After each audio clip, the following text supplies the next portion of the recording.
عالم ما کان و ما یکون باعلام اللہ و باذن اللہ.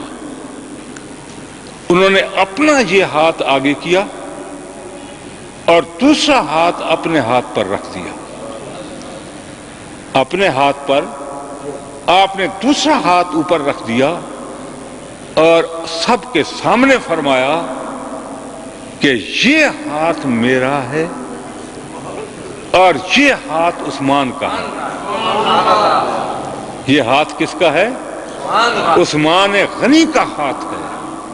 جس طرح تم عہد کر رہے ہو اگر مکے والوں سے جنگ ہو جائے اس حالت میں بھی تو جس طرح تم فرار نہیں ہوگے، تم چھوڑ کر نہیں بھاگو گے، تم جام شہادت نوش کرنا پڑا تو کر لو گے مگر میدان کو خالی نہیں چھوڑو گے. عثمان کی طرف سے میں بیعت کر رہا ہوں کہ عثمان بھی نہیں چھوڑے گا، وہ بھی ہمارے ساتھ رہے گا. عثمان غنی بھی میدان چھوڑ کر نہیں جائیں گے، آپ کے شانہ بشانہ رہیں گے. علم نہیں تھا تو یہ ان کی طرف سے عہد ہو رہا تھا.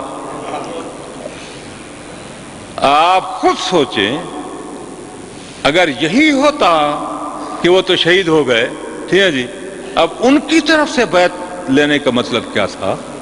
ٹھیک ہے جی.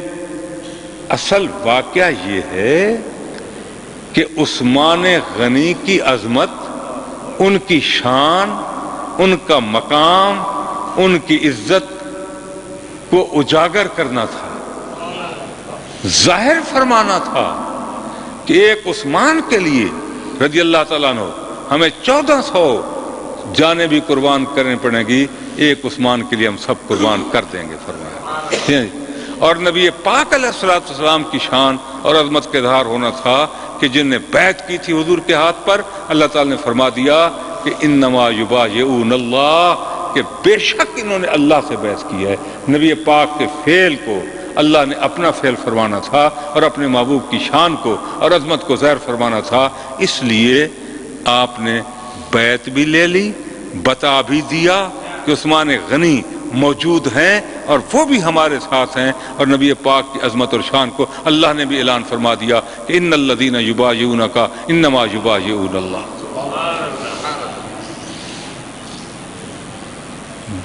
ہر بات کے پہلو ہوتے ہیں، ٹھیک ہے جی. تو یہ کہ معاذ اللہ غلط پہلو لینا یہ کوئی صحیح بات نہیں ہے.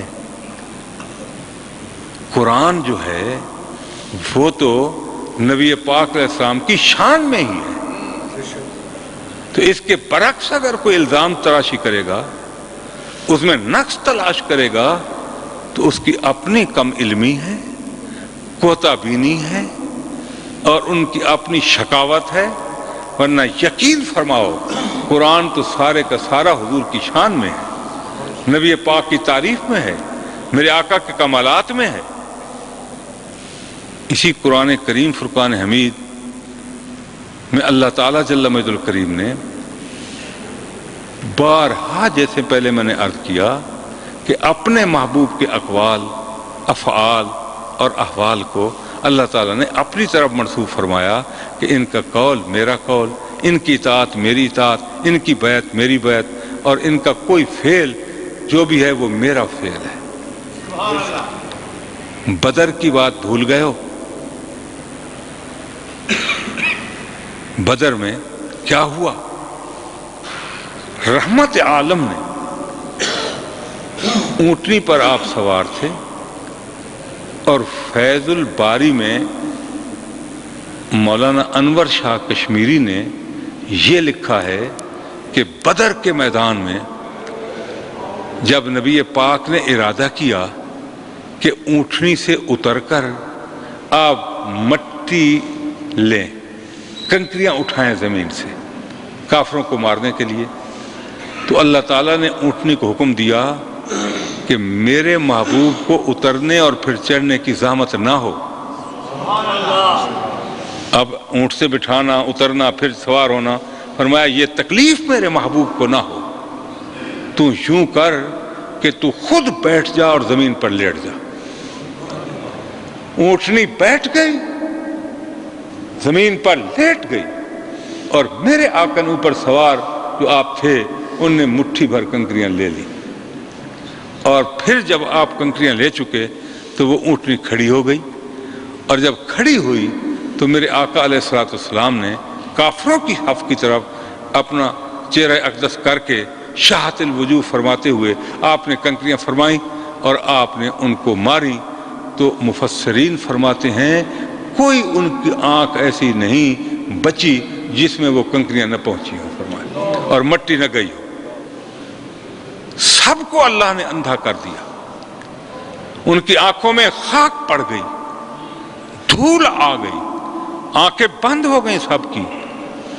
ادھر مارنے والے حضور ہیں، ہاتھ حضور کے ہیں جن میں کنکریاں ہیں، نبی پاک علیہ السلام اٹھا رہے ہیں اور آپ مار رہے ہیں، لیکن اللہ نے کیا فرمایا؟ یہ کام تو نبی پاک کا تھا، نبی پاک نے کیا، ٹھیک ہے جی؟ اللہ نے فرمایا ما رمیتا اذ رمیتا، ما رمیتا اذ رمیتا، محبوب تم نے نہیں ماری جس وقت تم نے ماری۔ اب آپ اسی اسلوب پر غور فرمائیں، ما رمیتا اذ رمیتا، جب تو نے ماری